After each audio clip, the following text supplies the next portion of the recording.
Esta es la predicación correspondiente al domingo 3 de septiembre de 2023 de la Iglesia Cristiana Cristo Viene de Algeciras.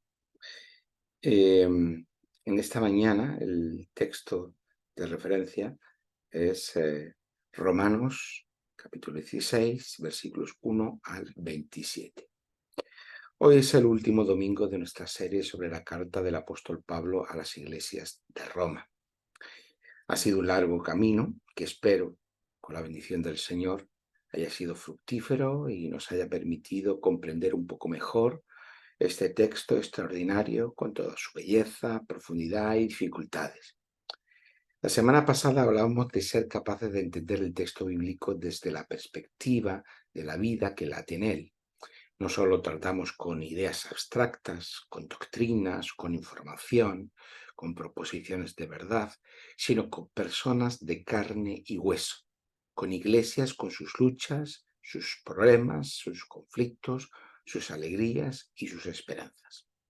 Por eso al final de esta carta, entre los saludos que dan por concluida la misma, podemos adentrarnos un poco más en la vida de los cristianos en Roma hacia el año 57 después de Cristo, que es aproximadamente cuando se escribe la carta. Estas fechas siempre son tanto aproximadas.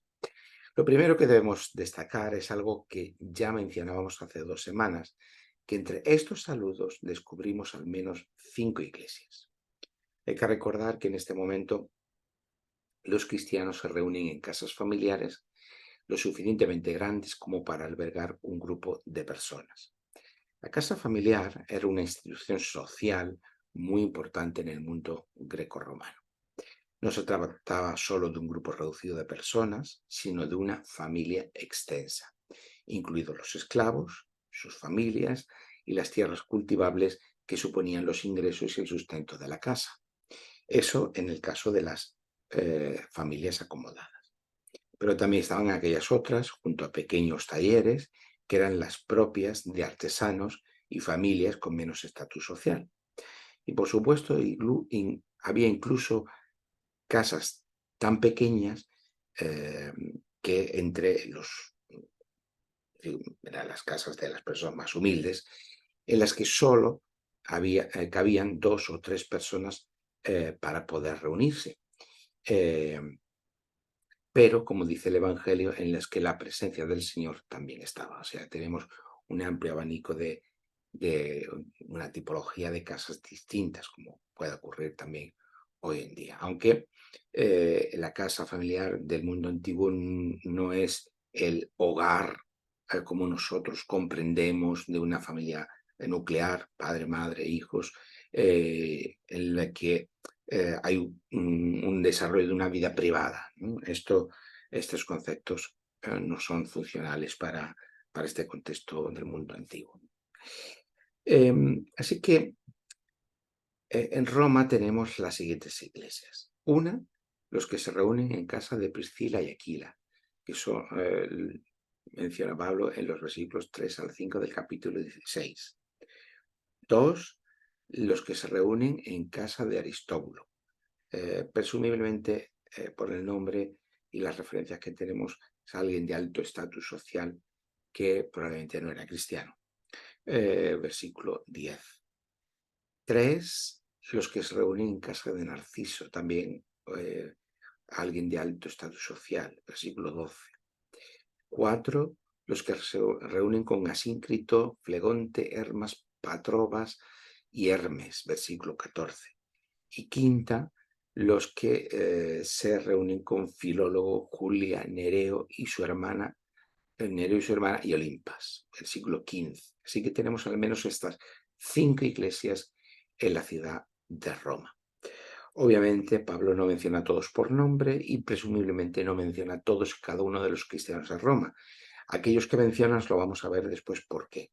Así que podemos conjeturar que si consideramos una media de entre 20 y 25 personas por casa, media significa que en unas casas más grandes podría caber más personas y otras más pequeñas menos, pero aproximadamente podemos tener esa media. Estaríamos hablando de no más de 100 cristianos en Roma en este momento. Esa cifra sería congruente con la estimación del sociólogo Rodney Stark que hizo una estimación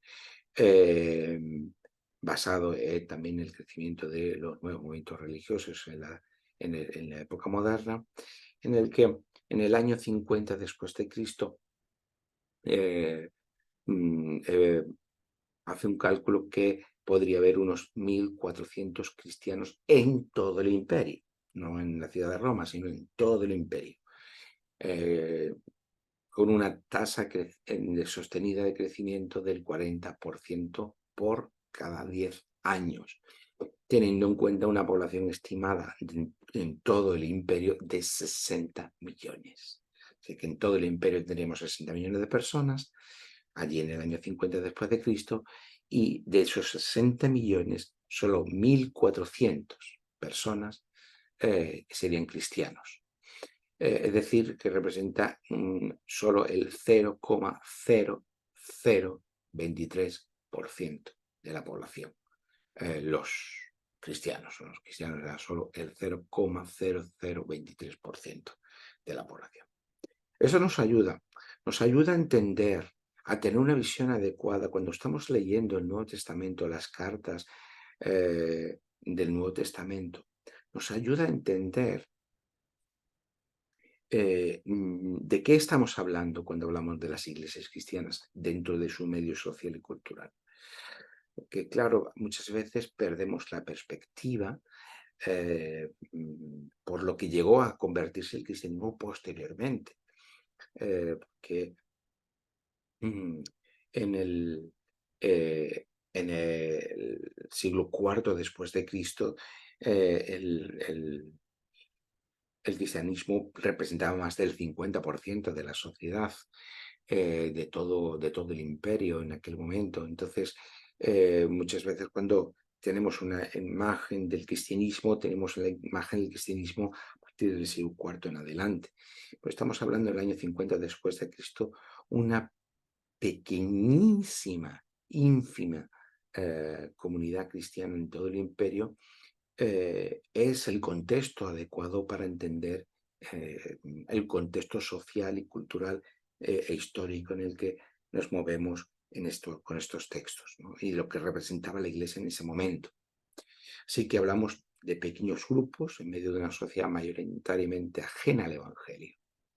Y eso es algo importante, porque cuando hacemos nuestra comparación con esta sociedad occidental actual, sobre todo en Europa, pues no podemos decir que estemos en esas cifras, pero en algunos contextos sí que los cristianos representamos un porcentaje muy pequeño de la sociedad. Y esta comparación nos sirve para aproximarnos, ¿no?, a ese mundo de la iglesia naciente. Aunque claro, las condiciones culturales, sociales, políticas e históricas son completamente diferentes. Bueno, como digo, en Roma tenemos pequeños grupos de comunidades en las que había muy pocas personas.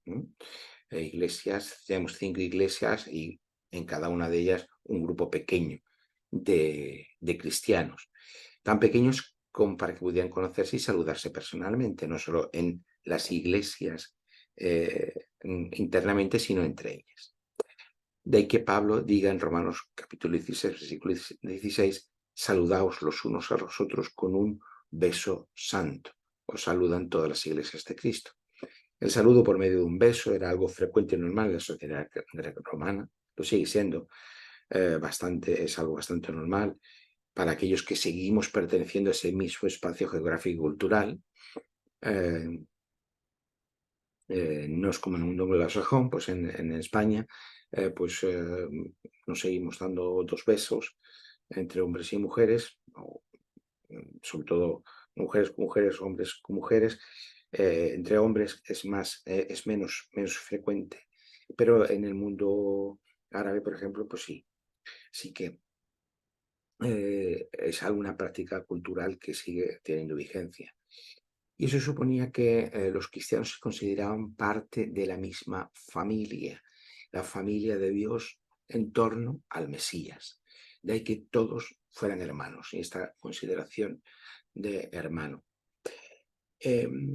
Así que tenemos pequeños grupos, iglesias como pequeñas comunidades en las que es posible una relación personal, un conocimiento mutuo, y como ya hemos visto las semanas anteriores también, desavenencias, problemas, conflictos, aún en estos grupos pequeños.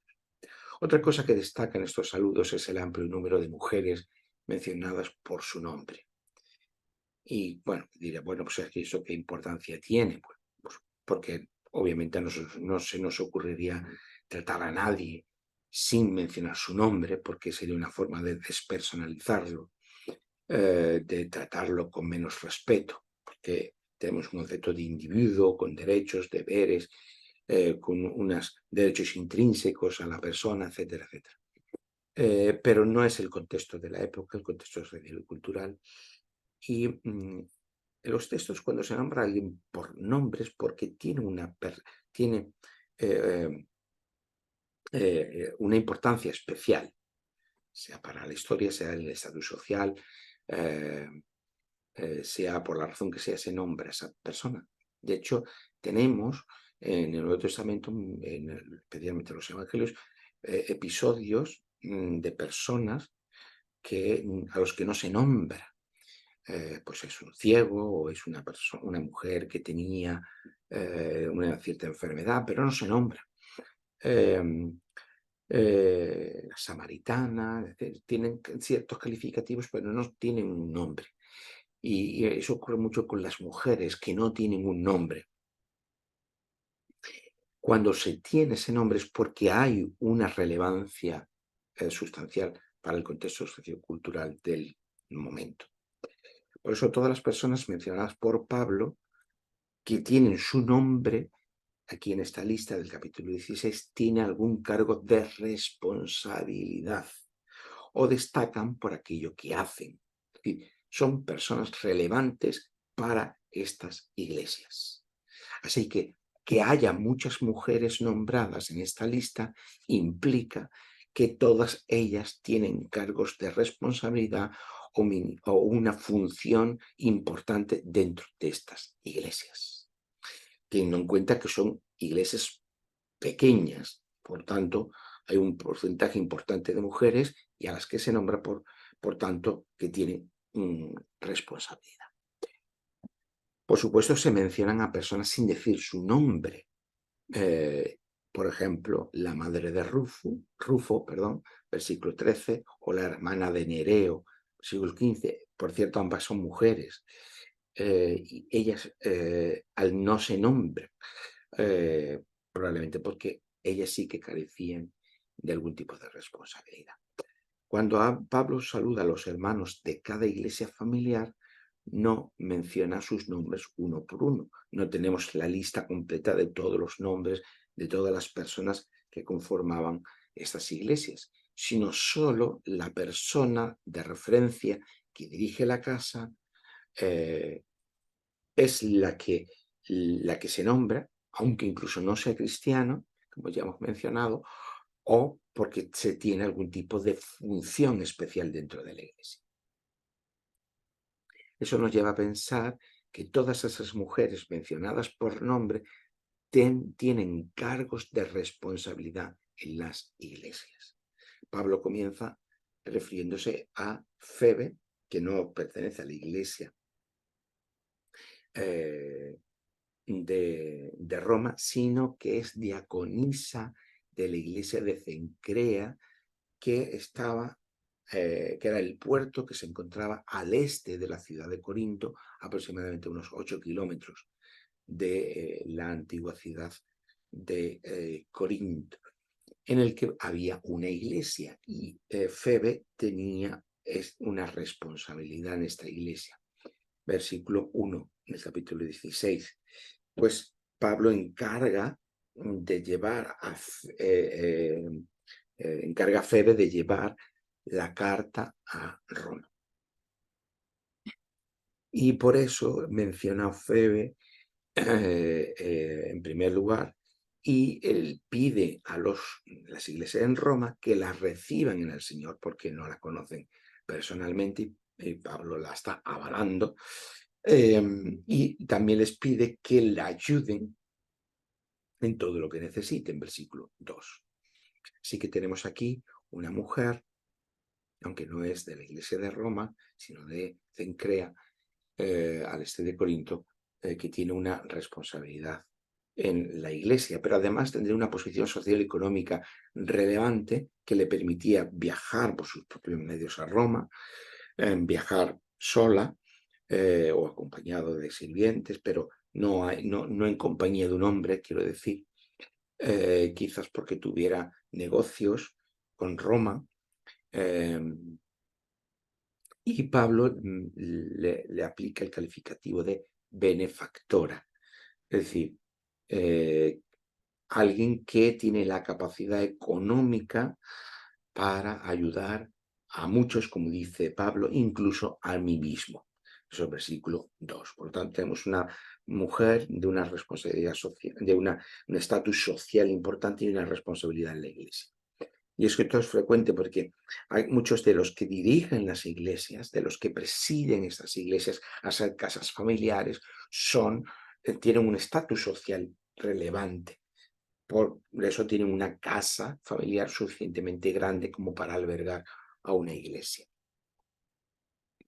20, 30, 40 personas, 50 personas. Por otro lado, en el versículo 3 también se menciona a un matrimonio, a Priscila y Aquila. Es interesante que la mujer se nombra primero. En otras referencias que tenemos en el Nuevo Testamento, en el libro de los Hechos, se nombra al revés, Aquila y Priscila, pero aquí se nombra Priscila y Aquila, que son colaboradores de Pablo, es decir, que comparten el ministerio de enseñanza del Evangelio y de fundación de iglesias. Además, eran artesanos que compartían el mismo oficio que Pablo como fabricante de tiendas de campaña. Tienen el mismo oficio y comparten con Pablo, son colaboradores de Pablo al evangelizar, al llevar el evangelio de Jesús el Mesías y de fundar iglesias como Pablo iba fundando, pues ellos también fundan iglesias. Ahí tenemos un hombre y tenemos una mujer. Por lo tanto, la mujer forma parte de este equipo de Pablo, de colaboradores, y tiene responsabilidad de enseñanza y de fundación de iglesias. Su casa en Éfeso fue una iglesia familiar.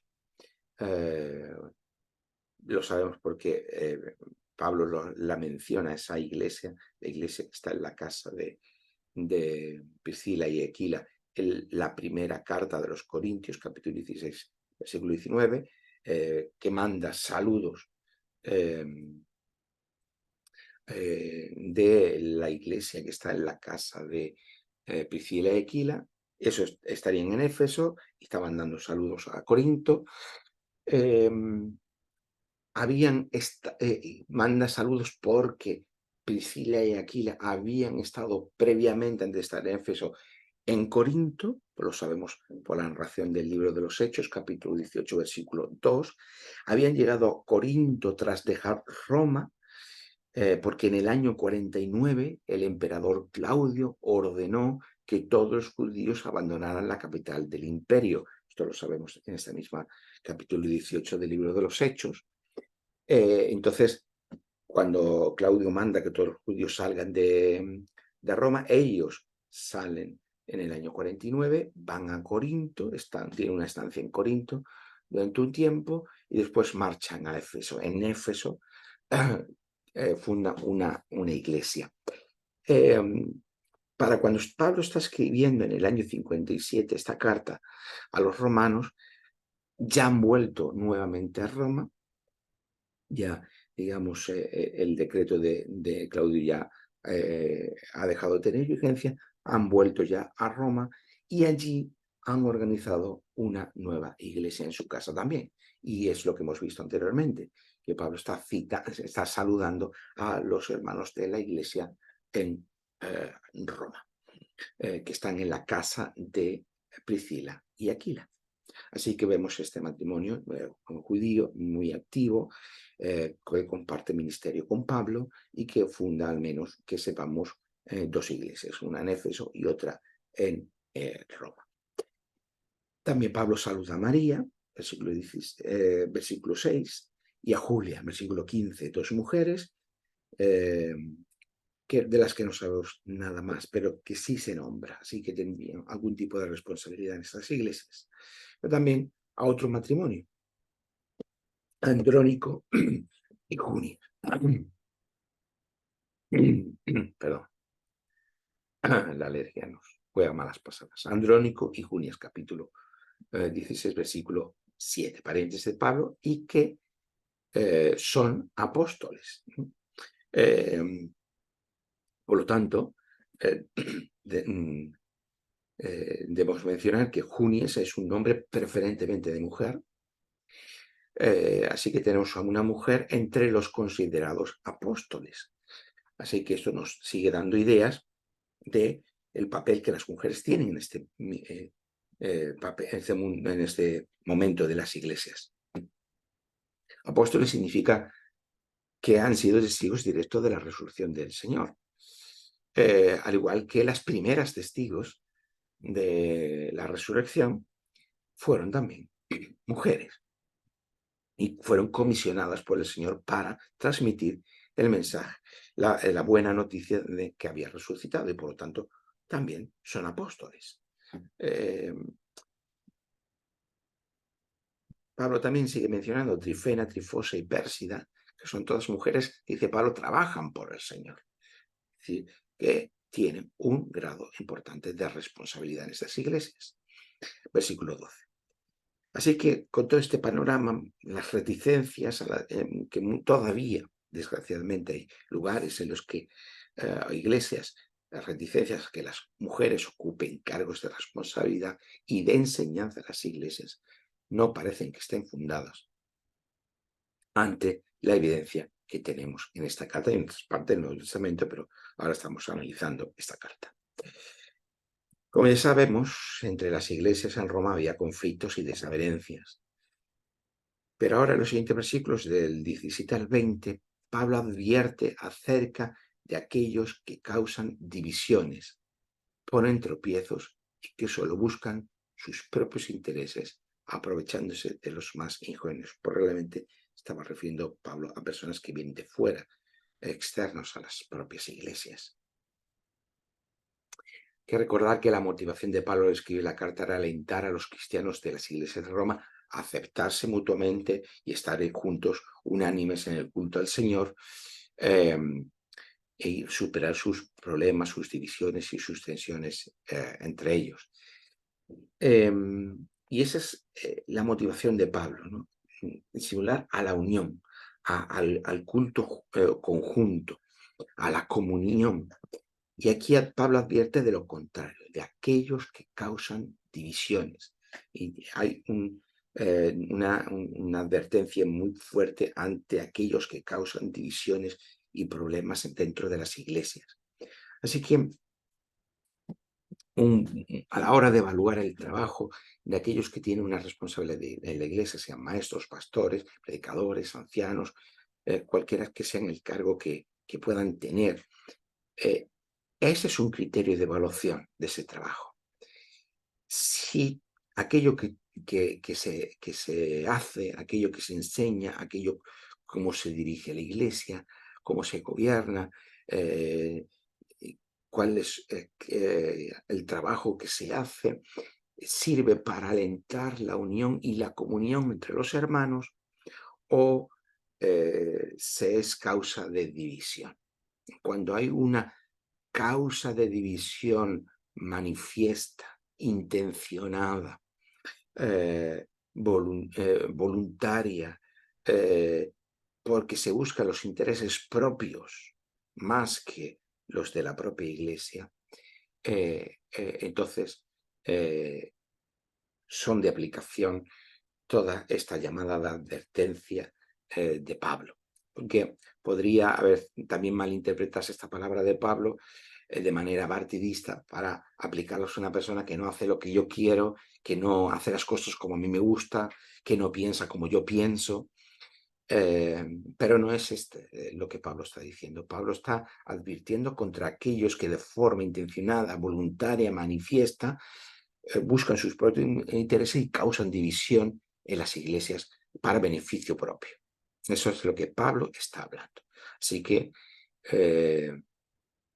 cualquier persona, el trabajo de cualquier persona de responsabilidad debe estar fomentando, debe evaluarse por cómo fomenta la comunión, la unión y el culto unido en la iglesia, o aquellos que causan una manifiesta y voluntaria división.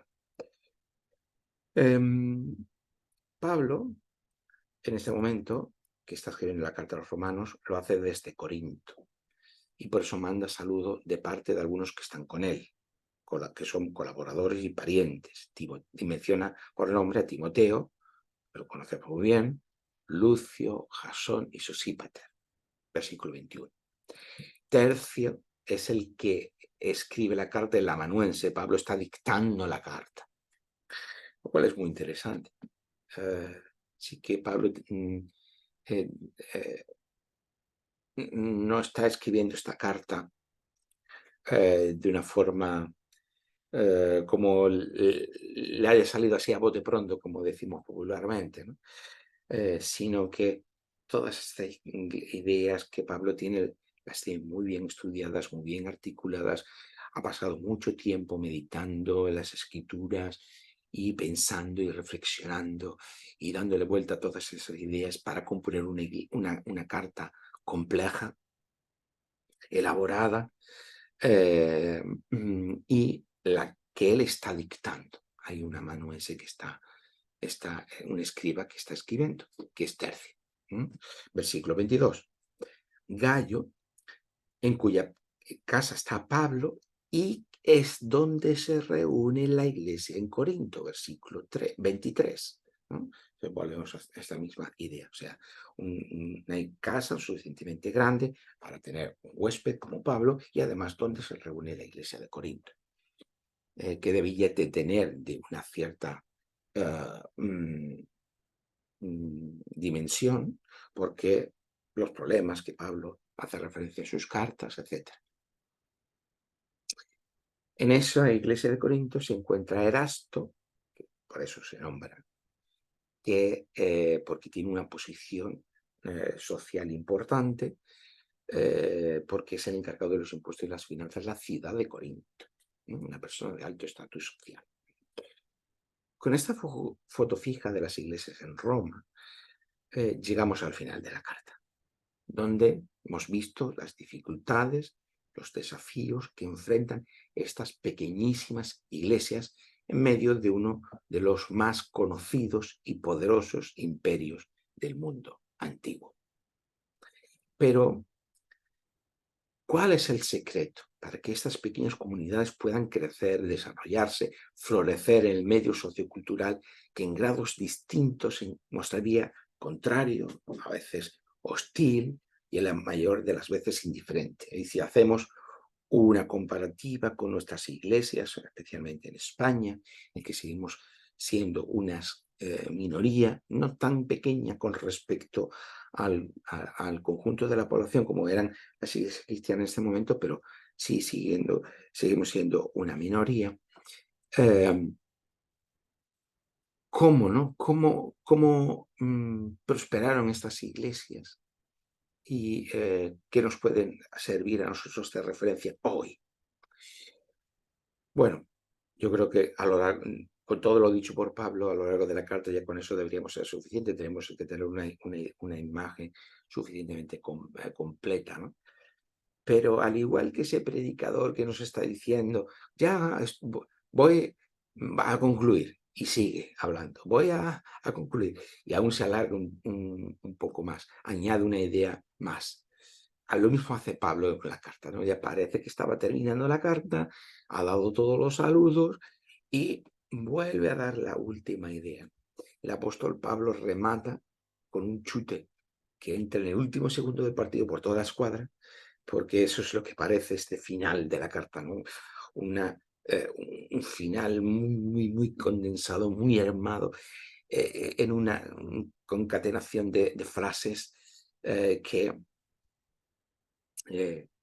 parece ese gol marcado por la escuadra en el último segundo, ¿no?, del partido.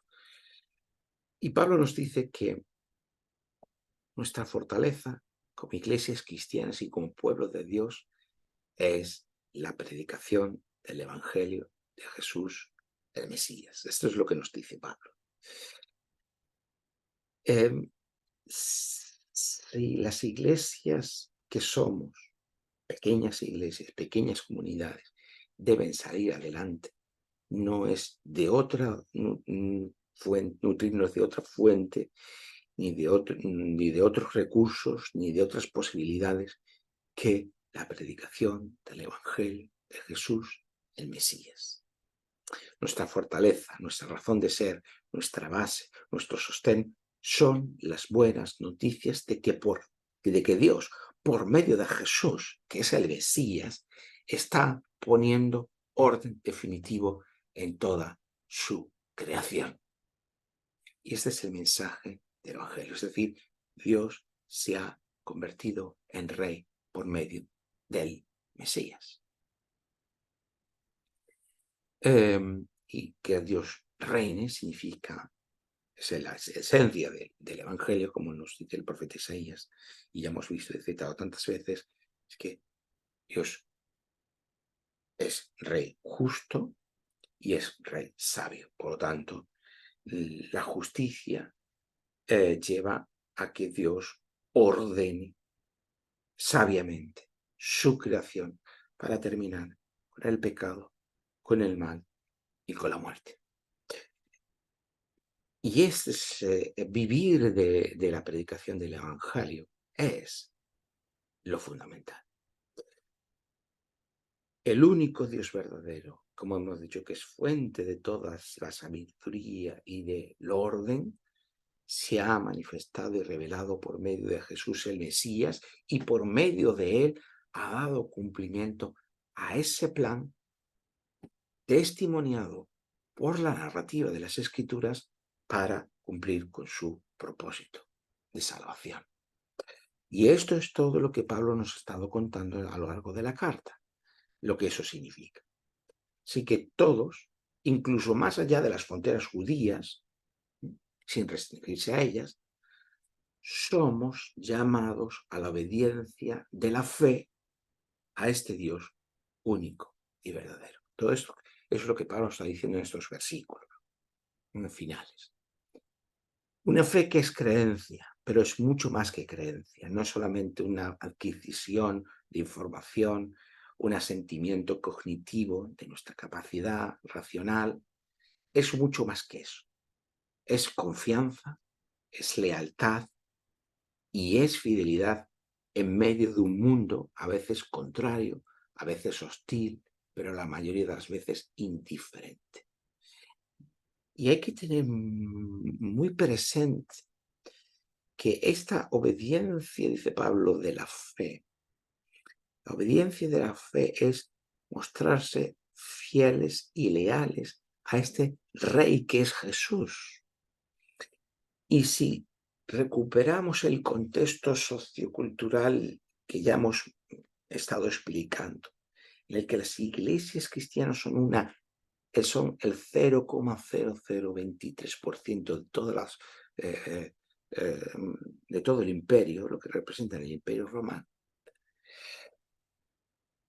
se nos abre una perspectiva nueva, completa, real, de lo que implicaba esta obediencia de la fe, de lo que implicaba en este contexto social, sabiendo cómo se les gastaba el imperio, ser leal y fiel a Jesús como Rey, Señor y Salvador. Pues a esto somos llamados. A esto somos llamados. Ese es el Evangelio que seguimos.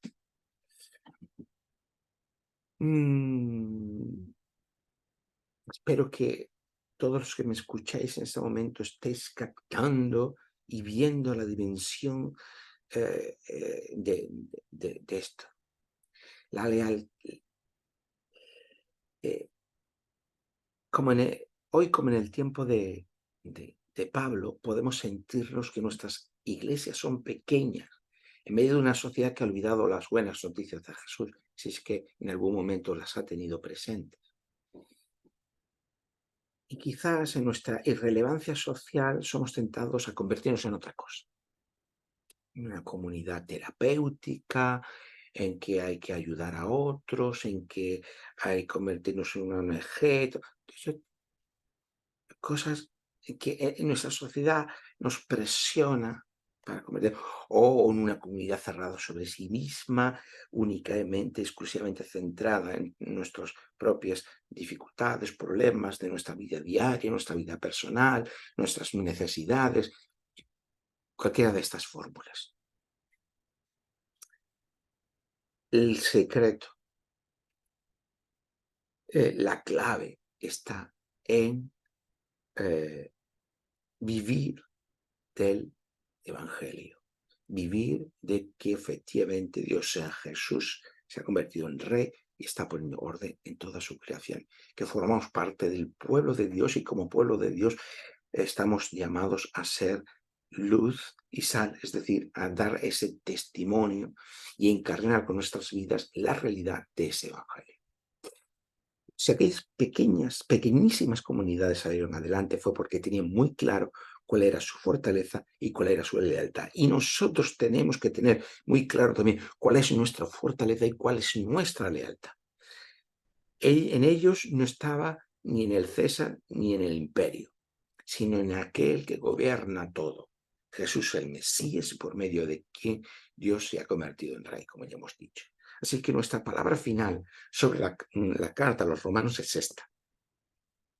No estamos llamados a otra cosa, sino a vivir estas buenas noticias de que por medio del Mesías Dios se ha encarnado, Dios se ha hecho presente, la presencia de Dios se ha hecho carne para que ni la muerte, ni el dolor, ni el sufrimiento, ni el mal tengan la última palabra, ni sobre nosotros como individuos, como personas, ni sobre todo el universo, porque seremos transformados en una nueva creación. Esa es la esperanza cristiana. Amén.